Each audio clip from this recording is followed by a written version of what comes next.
Skylar whispered something in Terence's ear, and Terence's scaly body rippled in fear. He felt so alone without Teresa and the Barnacles. Terence's one eye focused steadily on what could possibly be an enemy, and he thought of reasons to win him over.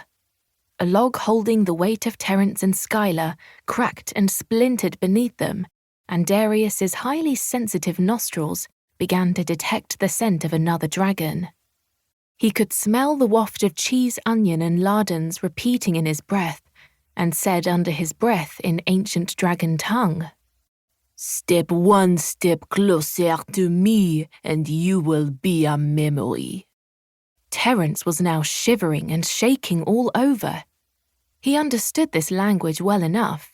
It oddly sounded Icelandic. He reached up and stood on his hind legs, so he was now about level with Darius's chin. "I'm not here to cause a war. I come in peace," he uttered gruffly. The French dragon was now staring with glowing amber eyes deep into Terence's soul. Skylar, meanwhile, was drinking water and had decided to climb up Darius's scaly back. It was almost an adventure in itself. She reached the top of his head and whispered in his ear. He flinched slightly and eyeballed Terence.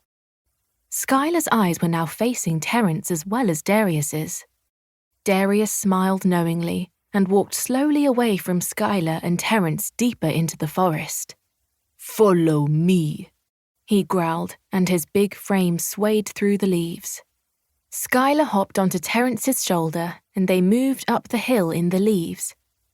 Deep in a cavern in another dormant volcano, Terence received his first view of what could only be described as a dragon gathering. Skylar was in shock. She had never seen so many dragons together. A beautifully decorated Indian dragon with glorious colours of purple, blue, and pink, and with what seemed to be gold piercings, glared at Terence, as well as a Chinese dragon who looked like something like the dragons from the Chinese New Year, as well as the American dragon who had a cowboy hat on and was whistling the Star-Spangled Banner. The African dragon had tribal art all over him, and a Russian dragon was dressed for cold weather.